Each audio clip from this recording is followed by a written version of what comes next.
The helpful folks at Harris Ace Hardware say thank you for choosing Harris Ace as your favorite place to buy hardware and building supplies. Stop by Harris Ace Hardware and check out their weekly deals. Sign up for Ace Rewards and start earning points toward coupons and rewards. You'll even receive a $5 coupon just for signing up.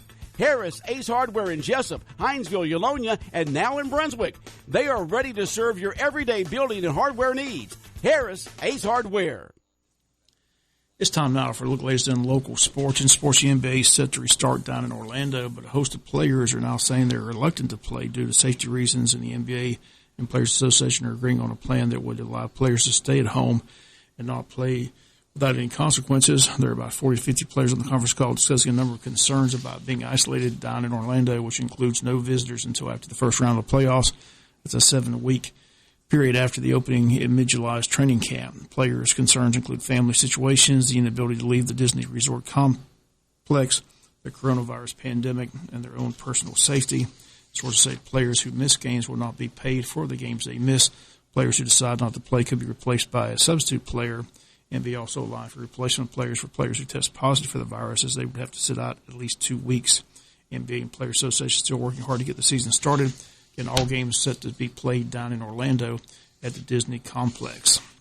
NASCAR will soon be allowing fans in the stands this month in both Florida and Alabama, but one thing that will not be allowed anymore is the Confederate flag. Lone black driver on the circuit, Bubba Wallace, called for the sanctioning body to ban all Confederate flags at racetracks, and the NASCAR organization is doing just that. NASCAR released a statement yesterday saying the presence of the Confederate flag at NASCAR events runs contrary to our commitment to providing a welcoming and inclusive environment for all fans, our competitors, and our industry. NASCAR says the display of the Confederate flag will be prohibited from all NASCAR events and properties. Wallace commended the move Wednesday, saying props to NASCAR and everybody involved.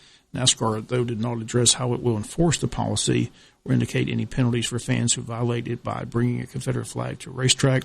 NASCAR has not raced in front of fans since the sport resumed last month, but again, they're expected to allow a minimal amount of fans this month in both Florida and Alabama. The Atlanta Braves selected Wake Forest's left-handed pitcher Jared Schuster with the 25th overall first-round pick in last night's Major League Baseball draft. 21-year-old left-hander stands 6'3", 210. His velocity in the mid-90s. They say he's been known to hit 97. Also drafted last night was Decatur High School's Jordan Walker, a first-round pick taken 21st overall by the St. Louis Cardinals, and he's been listed in most magazines as the best third baseman in the country. The state's top player this year, again, hit .457 his senior year. Again, third baseman signed with a letter to play baseball at Duke University, but again was drafted last night and now will make that decision whether to head to college or to go pro. That's going to do it for latest in local sports. Sports is brought to you each and every day this time by your friends at Harris Ace Hardware. To some, the sound of a baby babbling doesn't mean much, but that's not true. They're testing